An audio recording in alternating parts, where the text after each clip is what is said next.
Hey there, everybody. Welcome back for date number 16. Don't mind my wild hair. So this guy is going to be called He Still Got It because he is 14 years older than me, which was not something that I had ever experienced in my life. But at that point, I was like, what the hell? Like, nothing else was working out. So, might as well see what it's about. And so we met up at Cold Stone. Well, we met like at a busy parking lot or whatever, and he picked me up there, and then we drove over to Cold Stone together.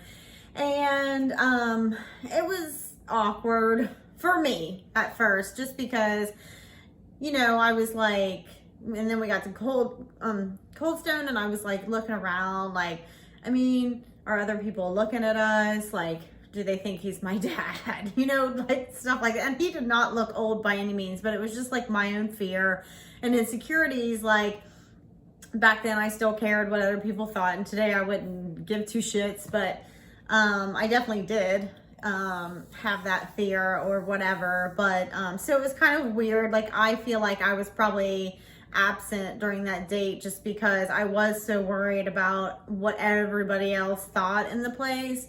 And I mean, we still had good conversation and stuff like that, but then we left there and we went back and sat in his car forever and talked. And then after that, we met at this little bar, like a hole in the wall, and those were my favorites. So I was like, yeah, that's awesome, let's go do that. And excuse me, we just sat at a little table and shared some drinks and laughs, and like I finally was like, opening up to the idea, and I was like, oh, he's great and nice. And then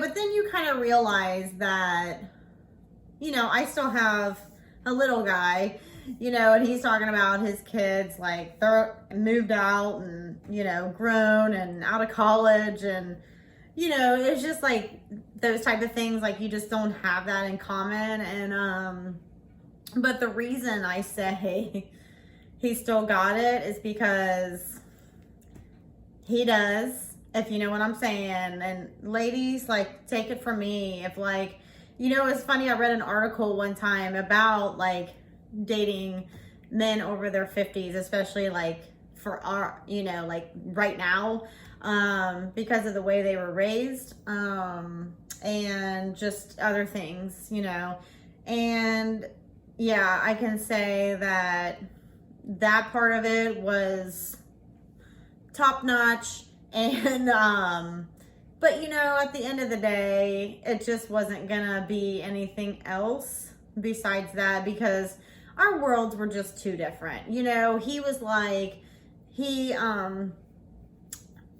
just has different things going on, in his life, and he's looking towards retirement in a couple years. And I'm like, yeah, well, I still have back then, I mean, my son was a first grader, and I'm like, yeah, I still have a first grader. So, I mean, how's this gonna work or whatever, so it's just awkward. And, I mean, I wouldn't say awkward, but I guess what you're kind of like getting into when you go on these dates. But then you just never know what's going to happen. So, you have to take the chance and, see what's out there. But so don't ever like be discouraged about anything, because you just never know what's going to happen. And I had a great time with him.